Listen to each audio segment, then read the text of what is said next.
Hey guys, Vanessa here, teacher, dancer, and coach. And I'm doing my second Facebook Live today.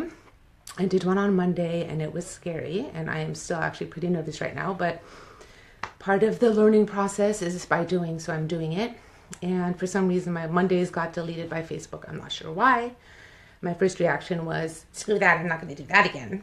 And that lasted maybe 20, 30 minutes. And then I was like, fuck it, I'm going to do it again. So here I am. And I actually want to talk about something that is very near and dear. Well, maybe not dear. Dear might not be the right term, but it's close to my heart. And the reason I'm going to talk about it is because I know so many people struggle with this, and I just want to share what I've learned. And that is about anxiety and depression. And I've been suffering from anxiety for as long as I can remember, even my earliest childhood memories. And I didn't even realize that the experiences that I was having with anxiety were actually not normally, especially for that age, until I was in therapy in my 20s. I also had my first pretty chronic severe depression in my 20s. And I've experienced depression several times in my life. I've also had, I've been extremely suicidal. I've even been close to hospitalization in my life around this particular issue. And I've tried everything. I did all of it. You know, I did medication and therapy and a psychologist and meditation and Reiki and acupuncture and herbs and chiropractic and everything that you can think of I've tried, both from the Western end and also the more Eastern philosophies. And I've actually found that there are three things that help me specifically, and I wanted to share those with you today. The first one, and I think this is the most important one to remember, is movement.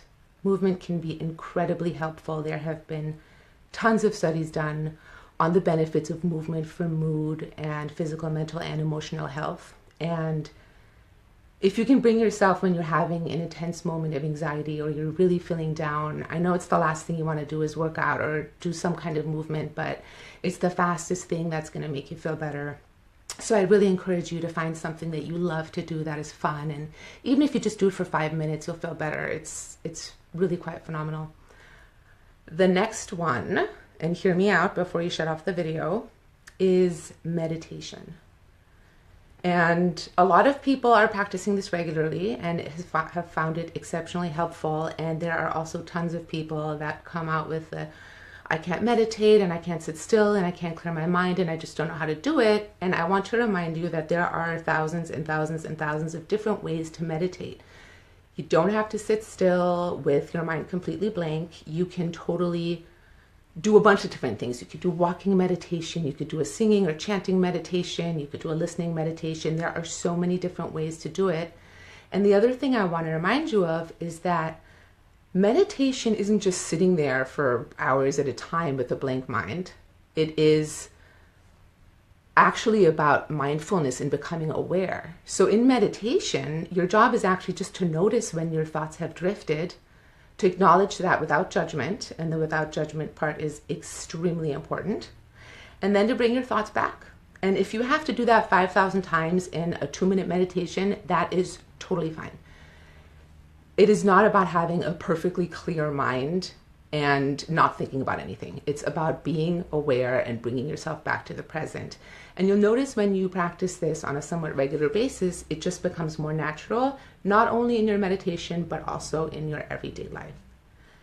And the last thing that I wanted to address, and I know some people are joining right now, I'm talking about depression and anxiety and things that I have learned. I'll be posting this video later so you can rewatch if you want. The last thing that I learned that's super important in managing your emotions is having healthy, loving relationships. It is so important to have people that support you when you're going through some tough stuff. So really building those relationships and having deep, profound connections with people is so important. And if you are watching this and you're somebody that doesn't have a lot of relationships that you are happy with right now, find support somewhere, go to a group, join some groups online. There are so many ways nowadays to meet people that are pretty easy, and it's amazing how well you can connect even with people that you just know from the internet, as well as going out in your local environment and meeting people and creating those connections. So those are the 3 things that I have found work the best for me: movement, meditation, and having amazing relationships. And if you're in a deep, dark place, please seek professional help. It is super important, and it can be what you need to just give you that little pickup to get you going back in the right direction. And definitely try the movement, the meditation, and work on creating amazing relationships. So that's all that I have for you today. Thank you guys, for those of you that are watching live. I really appreciate it. And I will see you in the next video.